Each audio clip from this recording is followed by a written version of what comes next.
গতকালকে উঠে কি তোড়জোড় না, মেয়ের জন্মদিন মানে আসবে আসবে এটাই মজা, মনে আসলেই চলে গেল। কখন হলো, আসলো, চলেও গেল, হয়ে শেষও হয়ে গেল জন্মদিন। আবার পরের দিন না আমরা সকালেও উঠে গেলাম।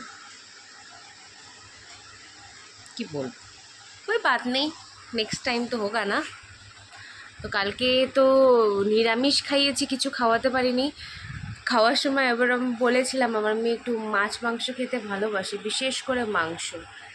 তো আজকে যাব একটু মাটন নিয়ে আসবো, আমার মাম্মার ফেভারিট। আর একটুখানি ওর জন্যই মাছ আনবো। না মা, তোমাকে রেখে আমি যেতে পারি? তোমাকে মাথায় করে নিয়ে যাবো। হ্যাঁ, মাথায় করে পড়ে যাবা? আচ্ছা ঠিক আছে, কিসে করে নিয়ে যাব? হাতে করে? আচ্ছা। দেখো কালকে থ্রেডিং করছি, এমনি যদি থ্রেডিং না করি আমার ভুরুটা বোঝাই যায় না। এখন তাও দেখো শেপটা হলেও বোঝা যাচ্ছে, হালকা ভুরু আমার। কিন্তু থ্রেডিং না করলে না মুখটা কেমন যেন লাগে। এবার কালকে এত লোকজন আসবে, যদি থ্রেডিং না করি জিনিসটা খারাপ দেখাবে না। তো চলো, আমি তো আমার ইন্ট্রোই দিলাম না। Hello everyone, welcome back to my channel Trisha's family. কেমন আছো তোমরা সবাই? আশা করি সবাই ভালো আছো, আমিও বেশ ভালো আছি। মা অনেকক্ষণ ধরে ডেকে যাচ্ছে, কিরে উঠ উঠ, বাজার যাবি না? উঠ উঠ ওটা, হ্যাঁ হ্যাঁ হ্যাঁ উঠবো উঠবো উঠবো। এই করতে করতে 8:30 দিকে উঠলাম, এখন 8:30 বাজে। চলো চলো, চাটা বসিয়ে এসেছি, চাটা খেটে তারপরে একবার কথা হচ্ছে। আজকে চা কী দিয়ে খাবো বলো তো? কালকে কচুরি ফচুরি এনেছিলাম, তো কচুরি দিয়ে খাবো। কচুরিটা গরম করবো, ওটা দিয়েই খাবো। খাইনি আমি কালকে, রেখে দিয়েছিলাম। পরের দিন চা দিয়ে, লাল চা দিয়ে খেতে খুব ভালো লাগে। উঠে বসো, আমার মেয়ে বলছে আমাকে দেখাও। এই যে আমার মাম্মা, দেখতে পাচ্ছ? এই যে ও জল খাচ্ছি। চলো আগে যাই, গিয়ে তো বাজার যেতে লাগবে, অনেক কাজ। চলো। এখন পিসির ঘরে আসলাম। কেন আসলাম বলো তো? পিসির ঘরে কাজ করতে এসেছিলো, তো তো একজন কেউ না থাকলে তো হয় না। না, পিসির ঘরে যে কাজ করতে এসেছিলো, পিসিরা যেহেতু নেই ওই জন্য আমি এসেছি। তো আমার পেছন পেছন আমার যে একটা লেজুর আছে, ও চলে এসেছে। কিছু করার নেই, ও বসে আছে ওখানে, আমিও এখানে বসে আছি। পিসিদের ঘরটায় আমার ভাই আছে না, যে আমার পিসির ছেলে, খুব সুন্দর সুন্দর আঁকা। এদিকে দেখো পিসামণিদের অনেক ফটো, এইদিকে 3টা ফটো। এটা হচ্ছে আমার দাদা পিসির ছেলে, যে এখন আর নেই পৃথিবীতে। এগুলো সব আমার ভাই বানিয়েছে। দেখো ওই যে ভারতের একটা তারপর উপরের আকারটা সব ভাই বানিয়েছে। বা ওই যে উপরে ফুল ফুল দেখতে পাচ্ছ না, গোল, ওগুলো সব ভাই বানিয়েছে। খুব ভালো কাজ করে জানো, খুব ভালো লাগে দেখতে বেশ। এখন ঘড়িতে 10:07 মতো বাজে, 10:10ই ধরো। তোমাদেরকে বললাম কি বাজারে যাব, কিন্তু আমি বাজারে যেতে পারিনি এখনও। আমার মেয়েটা এত দুষ্টামি করছিল, মেয়েকে খাওয়ালাম। এখন রেডি হব, এই লাল কুর্তিটাই পরবো। গরম যা বাইরে, এটা একটু ঢিলা তো আরাম লাগে বেশ, এটা পরে যাও, প্রচুর রোদ। তো মেয়ে দেখার আগে ফটাফট বেরোতে হবে। তো 10:07 বেজে গেছে, ফটাফট যাই। কতক্ষণ লাগবে বাজার করতে ওটার ব্যাপার। মাংস আনবো, মাছ আনবো, একটু একটু ঘরে যে পেঁয়াজ রসুন তো লাগবে, ওগুলো আনবো। তো চলো ফটাফট বেরোই, তারপরে একবারে এসে কথা বলবো। আর রেডি ফেডি হয়ে দেখাবো না, যদি পারি, যদি সময় থাকে দেখাবো, নাহলে দেখাবো না। একবারে এসে কথা হবে, চলো। হ্যালো, এখন 11:56 মতো বাজে। আমি জাস্ট ঘরে এলাম, বাজার করে আসি। কী গরম, আমার পারলে আমি মাথা ঘুরে পড়ে যাচ্ছিলাম, এত গরম বাইরে। মাংস নিলাম একটু, কাতল মাছ নিলাম, যেহেতু আঁশ মাছ কালকে তো কিছুই দিতে পারিনি, ওই জন্য আজকে একটু ভাজা করে দেবো শুধু মাছটা ওকে। আর মাংস হলে তো আর কিচ্ছু লাগে না, অল্প অল্প করেই সব এনেছি। আর একটু ছোট ছোট চিংড়ি নিয়ে এলাম, যে এমনি লাউ খেতে ভালো লাগে না। মাকে বললাম যে লাউ খেলে তো পেটও ঠান্ডা থাকে, চিংড়ি না একটু পেটটা গরম করে, কিন্তু লাউ দিয়ে চিংড়ি মাছ দিয়ে খাবো, একদিন নিয়ে এসো। মা বললো ঠিক আছে, খাওয়া যাবে, অল্প আছে, সব সময় তো হয় না, আবার কবে হবে জানি না। এই আজকে মাটন হলো, আবার কবে হবে আমি সত্যি জানি না। তো চলো যাই, এখন জামা কাপড় চেঞ্জ করে নিই, রান্নাবান্নাটা বসে। 11টা বাজতে চলো, কখন রান্নাবান্না কখন হবে, 2টা 3টা পর্যন্ত না ভালো লাগে না। তাড়াতাড়ি মেয়েটাকে খাইয়ে তারপরে তো রেস্ট করতে পারবো না, একটু শুয়ে পিসির ঘরে, সেই আরাম। চলো একটু বাইরে দেখি সবজি আলা আসে। বাজারে গেছিলাম, কিন্তু এত গরম না, আমার মাথা ঘোরাচ্ছিল, আমি আর পারলাম না কোনোভাবে মাছ মাংসটা নিয়ে আর সবজি বাজারের দিকে ঢুকি নেই। মাকে বললাম এই বাড়ির উপর দিয়ে যাচ্ছে, এখান থেকে নিতে, চলো নিয়ে নিই। এখন একটু বসলাম রুমে এসে, গরমে ভালো লাগছে না তো মা মা মাছ মাংসগুলো ধুচ্ছে, পরিষ্কার করছে। মা বলছে আমি এদিকটা করে নিই, তারপরে তুই রান্নাটা বসা। তো আমি বলছি ঠিক আছে, ততক্ষণ তাহলে আমি ফ্যানের নিচে গিয়ে বসি ঘরে, তোমার হয়ে গেলে তুমি ডেকো আমাকে। বললো ঠিক আছে ডাকবো, তুই যা। তো আর এত গরম পড়ছে না, আমার মেয়েকে জল খাওয়াচ্ছি একটু পরপর, কেন কি ভালো করে মানে বাথরুম যাচ্ছে না, মানে হয় না ঘাম দিয়ে সব বেরিয়ে যাওয়া, তো ওটা ইউরিন পাস ভালো করে না হলে তো অসুবিধা না। তো ওই জন্য এই জল টল খাওয়াচ্ছি। খেলেও জলটা কোনোভাবে বোকা দিয়ে মার দিয়ে জলটা খাওয়ালাম, খেতে চাচ্ছে না জল। কি বলবো, ওরা বাচ্চা মানুষ, বেশি জল খাওয়ালে ওয়াক করে দিচ্ছে, কিন্তু জল না খাওয়ালে উপায় নেই, এই গরমে উপায় নেই। আর সবসময় ঠান্ডা জল খাওয়াও ঠিক না, যখন একদম পারা যাচ্ছে না তখনই ঠান্ডা জলটা খাচ্ছি, আমিও খাচ্ছি বা মেয়েকে একটুখানি দিচ্ছি। কারণ আমাদের ঘরে এরকম কি বলে ওটা, ঠান্ডা জল রাখার কোনো উপায় নেই, একটু সামান্য ওকে মিলিয়ে দিতে হচ্ছে, তাও মাঝে মাঝে, খুব রেয়ার। তো মাংস টাংস হয়েছে, মা আবার বলছে এই মাংসর থেকে একটু কিমা সরায় রাখি, মাংসের কিমা সরায় রাখি, তো ইয়েতে দিতে পারবো, মানে একদিন বাঁধাকপির তরকারি হয়ে যাবে, বাঁধাকপির তরকারিতে দিতে পারবো। আমি বললাম ঠিক আছে সরাই রাখো, তাহলে অল্প করে সরাও। আর আজকে তো শুধুই হবে, মাংসই হবে, আর আমার ভাস্তার জন্য মাছের পাতলা করে ঝোল করব, ব্যাস হয়ে গেলো, আর কি লাগে। চলো আসছি। এই দেখো মাংসের জন্য পেঁয়াজটা ভাজতে বসিয়ে দিয়েছি, এটা একদম লাল লাল হবে, তারপরে গিয়ে আমি মশলাটা দিব, একদম লাল লাল হবে। দেখুন এখনও লাল লাল হয়নি, কালারটা না বোঝা যায় না। এই দেখো আমি এখন ফ্ল্যাশ লাইট জ্বালালাম ক্যামেরার, তো দেখো এখনও হয়নি, একদম ব্রাউনিশ কালার হবে, তারপরে গিয়ে আমি এখানে মশলা দেবো। আলুগুলো আমি লাল লাল করে ভেজে রেখেছি। আর এই যে আমাদের মটন হলুদ আর লবণ দিয়ে মা মাখিয়ে রেখেছে, একটু চর্বি আছে, সেটা পরে দেবো নামানোর আগে, জল ঢালার আগে একটু দিব। আর এইদিকে মশলা আছে, এখানে আছে পেঁয়াজ অল্প আছে, 2টা টমেটো বাটা আছে, রসুন বাটা, আদা বাটা, কাঁচা লঙ্কা বাটা, একটু হলুদ, একটু লবণ, আর কিছু নেই। এটা এখন কষিয়ে নিই। আর এদিকে হচ্ছে আমের টকটা করে নিয়েছি, যা টেস্টি হয়েছিল আজকে আমের টকটা, একটু টক মিষ্টি দারুণ হয়েছিল, আমার তো বেশ লাগে। আর ভাত এদিকে দেখো চাল ভিজানো হয়েছে, কিন্তু কালকে এত ভাত বেঁচে গেছে, বেকার চালটা ভিজানো হয়েছে, এটা পরে ফ্রিজে ঢুকিয়ে দেবো, রাত্রিবেলাটা করা যাবে। আমার ভাস্তার জন্য এখানে একটা মাছের পেটি ভেজে দিলাম। আর তোমাদেরকে বললাম না মেয়েকে মাছ করে দিব, মেয়ে মাছ খায়নি, মাছ ভাজা কিছু খায়নি, শুধু মাংস দিয়েই খেয়েছে। তো এখানে পেঁয়াজটা ভাজা হয়ে গেছে, চলো এখন মশলাটা দিয়ে দিই। এই যে মশলাটা ঢেলে দিলাম, কাঁচা লঙ্কার দেখো একদম, আমি লঙ্কার গুঁড়া ইউজ করি না মাংসে, এমনি কালার আনি, তো এই কাঁচা লঙ্কা দিয়েই করি, পাকা লঙ্কা ইউজ করি না। যদি কাঁচা লঙ্কার মধ্যে পাকা লঙ্কা থাকে ওটা দিই, কিন্তু শুকনো লঙ্কা আমি গুঁড়োও দিই না বা বাটাও দিই না, ফোড়নে দিই, হ্যাঁ ফোড়নে দিই, তেজপাতা আর অন্য আদারওয়াইজ কোনো কিছু জিরা ফিরা কিচ্ছু দিই না, গুঁড়া টুড়া, জিরার গুঁড়া, ধনের গুঁড়া কিচ্ছু দিই না। মিট মশলা দিই, আর নামানোর আগে একটু গরম মশলা দিয়েছিলাম। চলো আবার আসছি, মাংসটা একটু কষিয়ে নিই তারপরে। দেখো মাংসটা কি সুন্দর লাগছে, কালারটা না মোবাইলে বোঝা যায় না, কিন্তু অ্যাকচুয়ালি চোখে যা হয়েছে না, কালচে কালার হয়ে গেছে কষাতে। 1 ঘন্টার উপরে কষিয়েছি, তারপরে আমি এই 40 মিনিটের মতো জল দিয়ে ঢেকে সিদ্ধ করেছি। এত ভালো সিদ্ধ হয়েছিল, হাড্ডিগুলো পুরো গুঁড়ো হয়ে যাচ্ছিলো। এগুলো পরে দেবো, এখন না। আর হচ্ছে আলুগুলা দিতে হবে, এখন খুলে দিলাম, এখন আলুগুলা দিয়ে দিই, আর একটু কষিয়ে নিই। চলো দেখো এখন মাংসটা আরও মানে একদম কালচে হয়ে গেছে, লাইট জ্বালালেও বোঝা যায় না কিছু না, কি জানি কালারটা আমরা চোখে যেরকম দেখছি, তোমরা যদি দেখতে পেতে সত্যি লোভ লাগতো। আর আজকে মাংসটা খুব টেস্টিও হয়েছিল খেতে, আর একদম কষিয়ে দিয়েছে। মা আবার এখান থেকে একটু মাংস রেখে দিয়েছে, পরের দিন বাঁধাকপির তরকারির মধ্যে কিমা দিয়ে করবে। আর এখানে গরম জল বসিয়ে দিয়েছি কেটলিতে, এই গরম জলটাই দেবো। মাংসতে সবসময় গরম জল দিতে হয়, তাহলে স্বাদটা থাকে, ঠান্ডা জল দিলে কোনো স্বাদ থাকে না। তোমরাও গরম জল দিয়েই করবে, আমি যতটুকু জানি ততটুকু তোমাদেরকে বললাম, গরম জল দিয়ে করলে বেশি স্বাদ হয়। তো চর্বিগুলোও দিয়ে দিয়েছিলাম মনে হয়, হ্যাঁ চর্বিগুলো দিয়ে দিয়েছিলাম কষানোর সময়।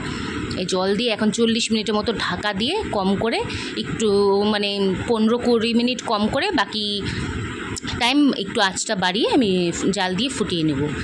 তো ফুটিয়ে নিয়ে এটা হতে আমি স্নানে চলে যাবো, কারণ এটা হতে তো টাইম লাগবে না। স্নান টান করে এসে তারপরে আমি গ্যাস ট্যাস পরিষ্কার করবো, বাসন টাসন মাজবো। আজকে সকালে কিছু ব্রেকফাস্টও করিনি, এত গরম লাগছিলো, বললাম না বাইরে থেকে এসে মাথা ঘোরাচ্ছিলো, ভালো লাগছিল না, ওই জন্য আমি রিস্ক নিলাম না, মানে আমার খেতে ইচ্ছাই করছিল না, খেতেই ইচ্ছা করছিল না।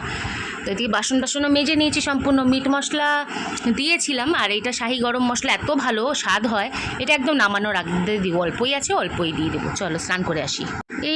এই জাস্ট স্নান করে আসলাম, এত গরম লাগছে, স্নান করে উপায় নেই, এই যে ক্রিম মাখবো না, পুরো মুখটা জল ঘামের ইয়েতে। আর মা এদিকে মেয়েকে খাওয়াচ্ছে, মেয়ের খিদে পেয়ে গেছে, মাংস হলে তাড়াতাড়ি খিদা পায়। তো মা এদিকে খাওয়াচ্ছে মেয়েকে, ও খেয়ে নি। ও বলছে আমাকে ভাত কেন দিচ্ছ, শুধু মাংস দাও। শুধু মাংস খেলে তো হবে না, খেতেই চায় না, আর বকর বকর বকর বকর করেই যাচ্ছে।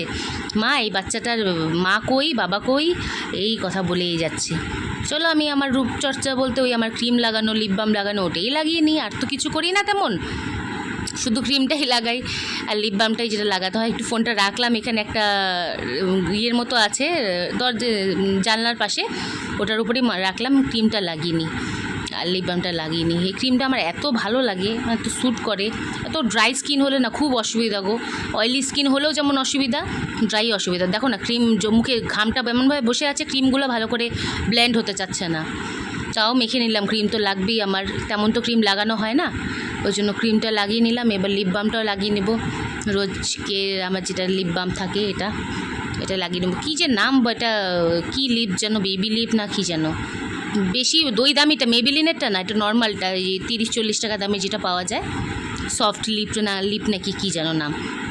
তো চলো এখন মাংসটা যেহেতু আমি সানে কমিয়ে দিয়ে গেছিলাম, এখন আবার বাড়িয়ে দিয়েছি, গ্যাসটা একটু সিদ্ধ হয়ে যাবে, আগে রান্নাবান্নাটা করে গ্যাসটা পরিষ্কার করে খেয়ে নিই। চলো খুব খিদে পেয়েছে জানো। গুড ইভিনিং এভরিওয়ান, এখন বাজে 6:52। আমি ঘুমিয়ে পড়েছিলাম, মেয়েকে ঘুম পাড়াচ্ছিলাম, মেয়েকে ঘুম পাড়াতে পাড়াতে তারপরে আমি মোবাইল দেখছিলাম, মোবাইল দেখতে দেখতে আমিও কখন ঘুমিয়ে গেছি জানি না। তারপরে আমি উঠলাম, এত ঘুম পেয়েছিল না, তোমরা তো চোখ মুখ দেখে বুঝতেই পারছো নিশ্চয়ই। তো চলো 7টা বাজে, এখন গানে যাব। চলো আগে গানটা করে আসি, না ছোটো মা আবার ফোন করা শুরু করে দেবে। কালকে গান হয়নি, মিস হয়ে গেল না, ওই জন্য গানটা সামনেই 8 তারিখেই সব প্রোগ্রাম, সামনে এটা তো করতে হবে না। চলো করে আসি। মশা পুরো কামড় দিচ্ছে, আর মেয়েও আসছে আমার সাথে, মেয়ে ঘরে গেল। এই যে আমি রেডি গানে যাওয়ার জন্য, প্র্যাকটিসের ঘুমটা যেন কাটছেই না, মনে হচ্ছে ঘুমিয়ে পড়ি, রেডি হতে হতে মনে হচ্ছিলো ঘুমিয়ে পড়ি। কালকের একটু পায়েস ছিল না, যে পায়েসটা আমি খাইনি, মা গদনের জন্য করেছিল, তো আমি তো খাইনি, তো ওটা একটু খেয়ে নিলাম পায়েস। আমার মেয়েও পায়েস মুড়ি খেয়েছে সন্ধ্যাবেলায়। আর যে এখন আমি মা এদিকে কিছু কাজ করছিল, আমি রেডি হয়ে গেলাম, আমি রেডি হয়ে একটু জল টল খেলাম, এই জন্য এখানে এসেছিলাম। এবার আমি বেরিয়ে পড়বো, টাটা। তো আমি জাস্ট ঘরে ঢুকলাম, গান টান করে এসে এখন 9:45 মতো বাজে, বাড়ি 9:45 মতো না, 8:46 বাজে, 9:45 বাজে। আসলাম, এসে বসলাম। আর কালকের ওরকম ওর জন্মদিনে এরকম তো গিফট আনবক্সিং আমি কোনো ভিডিও দিব না, কেন কি যা পেয়েছে না বেশিরভাগ চকলেট পেয়েছে, টাকা পেয়েছে, তো ওগুলো তো গিফটের মধ্যে দেখানোর মতো না। জামার মধ্যে আমার দাদা বৌদি একটা জামা দিয়েছে, আমার ছোটো কাকি ছোটো মা একটা জামা দিয়েছে, 2টা জামা পেয়েছে, আর বড় বড় চকলেটের পেয়েছে, আর এমনি চকলেট তো ভর্তি, ফ্রিজ খুললে পাগল হয়ে যাওয়ার মতো। আর আমি দিয়েছি একটা পিগি ব্যাংক, সেই পিগি ব্যাংক আছে, সেই পিগি ব্যাংকের মধ্যে ওর নামে নামে কিছু রাখা হবে, এমনি ডোরেমনওয়ালা পিগি ব্যাংক হয় না ওটা। আর কাকি আমাকে 500 টাকা দিয়েছিল যে ওকে কিছু একটা কিনে দিস, দরকারি জিনিস, তো তখন তো দরকারি জিনিস ছিল না, তো মানে মনে পড়ছিল না, তো আমি কি করলাম, স্লেটটা দরকার ছিল, স্লেটটা দরকার ছিল, উপর থেকে পড়ে ভেঙে গেছিলো, ওদিকে যা, তো ওই জন্য স্লেটটা একটা আপাতত কিনে রেখে দিয়েছি। আর চকলেট তো দিয়েছে, প্রচুর চকলেট পেয়েছে, প্রচুর, মানে অগন্তি চকলেট পেয়েছে, সেটা তো সম্পূর্ণ ভাগাভাগি করে দিয়ে দেওয়া হয়েছে, কারণ একবারে যদি দেখে নিল তাহলে তো মানে আর দেখতে হবে না। আমি চকলেট কোনো সময়কে বেশি দিই না, একটু এত মানে 10 টাকা দামের চকলেট আমি এক কিউব করে দিই, 1-2 দিন পর পর, যখন খুব জিদ করে তখনই দিই। আর যেগুলো ছিল ওগুলো তো আছে, ওই জন্য কিছু আর নতুন করে দেখানোর মতো নেই যে আমি দেখাবো, ওই জিনিসগুলো দেখাতে হবে। আমি জাস্ট আসলাম, এবার আমি জামা কাপড়টা চেঞ্জ করি, জামা কাপড় চেঞ্জ করে তারপরে আমি পরে তোমাদের সামনে আবার আসি। ভিডিওটা এডিট করা হয়নি, ওটাও এডিট করতে হবে, চলো আসছি। তো আমি এখন বসে বসে ভিডিওটা এডিট করলাম, যতটুকু হয়েছে ততটুকু এডিট করলাম। আর কালকে তো 30 তারিখ ছিল, কালকে আমার মেয়ের বার্থডে ছিল, আজকে 1 তারিখ, তো তোমরা এই ভিডিওটা পাবে 2 তারিখে, আর বার্থডে ভিডিওটা তো তোমরা পেয়ে গেছো। আর সামনের এই মাসের মে মাসের 10 তারিখে হচ্ছে আমার বার্থডে। অ্যাকচুয়ালি ও যখন মানে পেটে ছিল আমার, তখন ডক্টর বলেছিল ও নাকি ওর মানে একটা হয় না ডিউ ডেট একটা দিয়ে দেয়, তো মে মাসের 9 তারিখ দিয়েছিল, তখন আমি বলেছিলাম মে মাসের 10 তারিখে কোনোভাবে হয় না, তাহলে একই দিনে আমাদের মা বেটির জন্মদিন হবে, তো হয়নি, বিকজ ও মানে পেন টেন কিছু হয়নি, কিন্তু ওর একটু মানে ওয়েটটা অনেকটা হয়ে গেছিলো। আর ডাক্তার ভেবেছিল কি টাইম চলে এসছে, এখন তো 9 মাস, আর কয়েকটা দিন করে নেওয়াই ভালো। ওই দিনটা ভালো ছিল, 30 তারিখ যেদিনও হয়েছে, দিনক্ষণ দেখে এই ডেটটাই রাখা হয়েছিল। তো ওই জন্য আমার মাম্মা আসে 9টা 11তে। সেদিন আমার জন্য স্পেশাল ডে। আমার অন্য কোনো নববর্ষ ফববর্ষ কিছু না, আমার মানে পয়লা বৈশাখ আমার জীবনের সব কিছু যদি বলতে পারো আমার মেয়ে জন্মের পরে। ওই দিন আমি নতুন একটা জীবন বাঁচতে শিখেছি। সত্যি মানে মা হওয়ার আনন্দটা যে কী, যারা হয়নি তারা সত্যি জানে না। যেদিন আমি হইনি তার আগের দিন পর্যন্ত আমার কাছে এই ফিলিংসটা ছিল না যে একটা মা হওয়ার অনুভূতি কী। মানে এখন আমিও না ননভেজ খেতে আগাগোড়াই ভালোবাসি, বা মাংস হলে কষানো বাটিতে। এখন না কোনো সময় নিজের কথা চিন্তাও করি না, বা আমি হলে কোনো সময় খাই না, কারণ আমি ভাবি আমার ভাগেটা যদি আমার মেয়ে খায়, আমার মেয়ে তো খুশি হবে। সত্যি মার হয়তো ডেডিকেশনটা এরকমই হয়। আমার মাও আমার জন্য করছে, আমাদের জন্য করছে, এখনও গুজব করে যাচ্ছে। কোনো কিছু হলে মা ডাকটাই সবার আগে আসে। তো আমার মেয়েও জানি না ও কী হবে বড় হয়ে, ভালো মানুষ করতে পারবো কি না। ওর জীবনেরও তো কিছু কষ্ট আছে, জানি না ওগুলো সরাতে পারবো কি না। চেষ্টা তো আমি করব। অনেকে অনেক কথাই বলেছে, তাদেরকে তো মুখ্য জবাবটা দিতে লাগবে না, বলতে তো লাগবে না। আমি আমার মেয়েটাকে মানুষ করতে পারবো। মারা ছেলে সব পারে, এই জোর নিয়ে এগিয়ে চলছি। তো 9:30 যেহেতু বাজে, একটু পরে, 9:30 বেশিই বাজে, 9:45 বাজে। তো চলো আজকের মতো ভিডিওটা এখানেই শেষ করি। কালকে একটা নতুন ভিডিওর সাথে তোমাদের সাথে দেখা হবে। যদি আমার ভিডিওটা ভালো লেগে থাকে প্লিজ লাইক কমেন্ট শেয়ার করে দিও। আর হ্যাঁ, প্লিজ চ্যানেলটাকে সাবস্ক্রাইব করে দিও। তোমরা দেখছো অনেকেই, কিন্তু সাবস্ক্রাইব করছো না কেন বলো তো? তোমরা প্লিজ একটু চ্যানেলটাকে সাবস্ক্রাইব করে দাও, তোমাদের সহযোগিতা অনেক দরকার আমার। প্লিজ তোমরা বেশি বেশি করে লাইক করো, সাবস্ক্রাইব করে দাও, কমেন্ট করো, শেয়ার করো, যাতে আমি আরও এগোতে পারি, আমি আরও ভালোভাবে ভিডিওটা দিতে পারি।